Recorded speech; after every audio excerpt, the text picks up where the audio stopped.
अस्सलामुअलैकुम वरहमतुल्लाहि वबरकातुह। सामीन, उम्मीद है कि नाज़रीन आप सब हजरात बखैर होंगे। अल्लाह ताला आप सबको खुश रखे।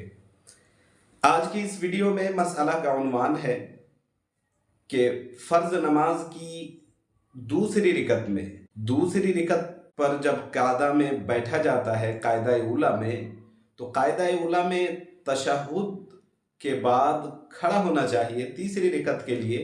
अगर कोई साहब खड़ा ना होकर गलती से वो दरूद शरीफ शुरू कर दे और बाद में पढ़ते हुए उसको याद आ जाए कि भाई कायदा उला है, इसमें सिर्फ तशहुद पढ़ा जाता है, इसी पर इक्तिफा किया जाता है, दरूद नहीं पढ़ा जाता और खड़ा हो जाना चाहिए था तीसरी रिकत के लिए, लेकिन गलती से बंदे ने तशहुद के बाद दरूद शरीफ शुरू कर दी, पढ़ दिया, तो इस सूरत में जब याद आते ही वो खड़ा हो जाएगा। तो अब मसला क्या है, वो अपनी नमाज को कैसे मुकम्मल करेगा और क्या हुक्म है, अज़रुव शरा इसकी क्या हैसियत है। तो ये अच्छी तरह जान लें कि फ़र्ज नमाज की दूसरी रिकत में कायदा उला में जब बंदा बैठता है तो सिर्फ तशहुद पर इक्तिफा किया जाता है, मतलब उसको सिर्फ तशहुद पढ़ना चाहिए था, दरूद शरीफ पढ़ने की इजाज़त नहीं थी।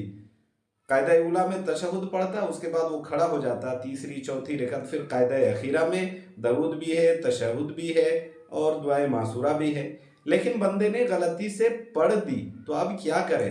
तो उलमा ने लिखा है कि अगर पूरा दरूद पढ़े या अल्लाहुम्मा सल्ली अला तक भी अगर बंदा पढ़ देता है तो उस पर सजदा सहू वाजिब हो जाता है। फ़र्ज की जो है ना कायदा उला में पहली दो रकत में जब बैठते हैं उस पर सिर्फ तशहुद पढ़ना चाहिए था, लेकिन गलती से जो है ना दरूद भी अगर पढ़ दिया है या अल्लाहुम्मा सल्ली अला तक पढ़ दिया है, तो इस सूरत में अब सजदा सहू करना बंदे पर वाजिब हो जाता है। लेकिन अगर बंदा सजदा सहू कर लेता है तो उसकी नमाज दुरुस्त हो जाती है। अगर सजदा सहू नहीं करेगा तो उसकी नमाज दुरुस्त नहीं होगी, वो नमाज वाजिबुल इआदा होगी वक्त के अंदर अंदर।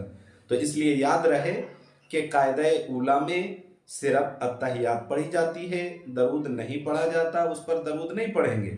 अगर गलती से कोई पढ़ दिया है तो आखिर में यानी कायदा अखीरा में उसको सजदा सहू करना वाजिब हो जाता है। वजह यह है कि कायदा उला में सिर्फ तशहुद पर इक्तिफा करना चाहिए था, दरूद नहीं पढ़ना चाहिए था, उसने गलती से पढ़ दी है, तो अब सजदा सहू करेगा तो ही उसकी नमाज सही होगी, ये तलाफी उससे हो जाती है।